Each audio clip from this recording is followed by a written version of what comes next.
Yo, what up, guys? Welcome to Trade TV. This is my review for Arrow Season 3, Episode 3. Title this one called Corto Maltese, and it was a good episode, man. Love seeing Thea Queen back in the mix, seeing the development she's had throughout these last 5 months, and seeing her training with Merlyn. Whoa, that was crazy. So she went through a rough training ordeal, but she is very proficient with the sword, okay? Even best than Malcolm in this. And I can't wait to see how she's going to use that. How she's going to use that training in the show. How is that going to come up? Because I don't see Thea doing any crime fighting, so I wonder how that's going to come up. And Oliver slowly realizing that his sister is not the same sister that he knew before. It'll be very interesting indeed. And I'm surprised she actually came back with them. She seemed pretty adamant about, getting away from them. That's the place where all her misery is from. Everybody lied to her. Her mother passed away there. It's just not good memories in Starling City. And I'm surprised she went back. I guess she realized that the only way she's going to get these answers that she's always been wondering about all these secrets is by going back and Oliver slowly divulging everything. Now, will he really tell her the whole truth and nothing but the truth? I doubt it, man. I call BS on that.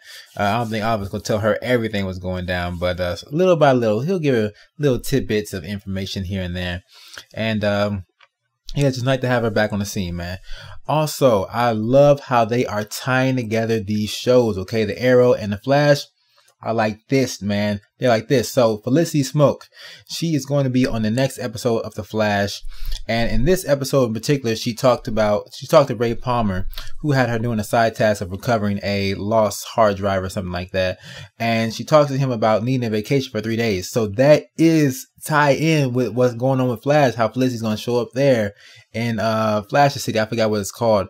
But man, that was fantastic. When I heard that, I was just getting pretty excited about that, because it's just crazy. It's just crazy how much these two shows complement one each other and how they fulfill the whole DC universe. Okay, now Arrow and the Flash are totally two different shows. I mean, different vibes and everything else. The villains are completely different too, but seeing them put together like this is very nice. Very well done. Very well done. I appreciate that.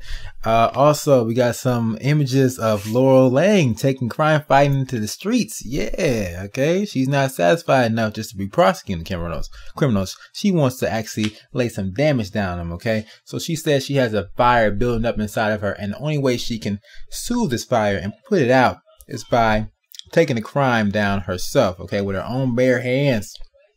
And now she's going to be doing her own type of self-defense or martial arts type training. So like everybody's going to be proficient in learning how to defend themselves with these right here. So she asked Oliver, which, I mean, why would you ask Oliver? Oliver is not going to help you with this. No, it'd be awkward as hell. But yeah, she asked Oliver, access denied, and now she's going to a third party, this boxer type dude who she may end up hooking up with. I don't know, man. Every character they show with their shirt off and a female being involved is usually some type of sign that something may be going on between that. So maybe that's just me though. But yeah, overall, I did enjoy this episode. I do think that the whole thing with Lila and her friend and Dickel going to Corto Maltese to pursue him and get him back I think it was just filler, man. They didn't have enough information have enough stuff to fill up this whole show, and everything's gonna be happening at Corto Maltese. So they gave us this instead of giving us that interaction between Merlyn and Arrow when they saw each other, okay, when they crossed paths. And speaking of Merlyn, he was ready. He was ready for Oliver too. He had the arrow right there at that door, man. If Oliver would open that door, it'd have been game over for him. So luckily he didn't have to resort to breaking the door down, and the gardener showed up to tell him where Thea was and everything else. But yeah, Lila, she just has some really crappy friends, okay? Shoot, when I got home and I was at Diggle, like, hey Lila, man, your friends are full of it. Your friends are full of it, man. Screw them all. So, man, that whole thing going down. I was surprised to see Roy, man. Roy was handling business. That's for real. Red Arrow is up in here and taking down these guys. This is different from the normal criminals I see him take down. These guys have heavy machine guns, okay? Roy and Oliver putting together those arrows, those bows and arrows made out of like household supplies and stuff around the hotel. That was pretty clever too, man, because they couldn't bring weapons.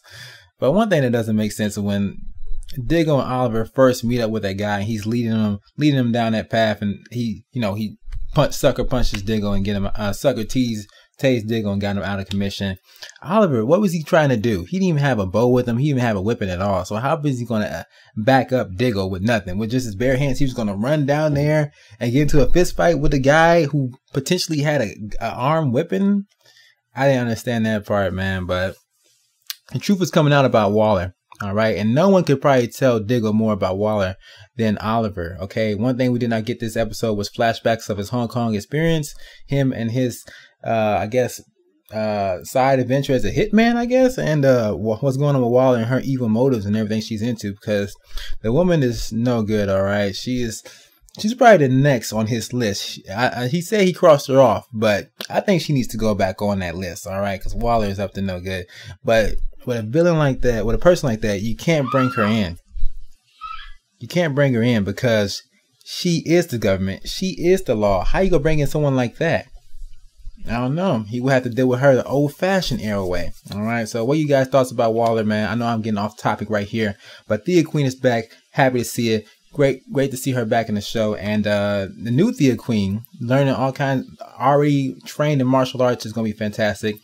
And yeah, she's going to be completely different.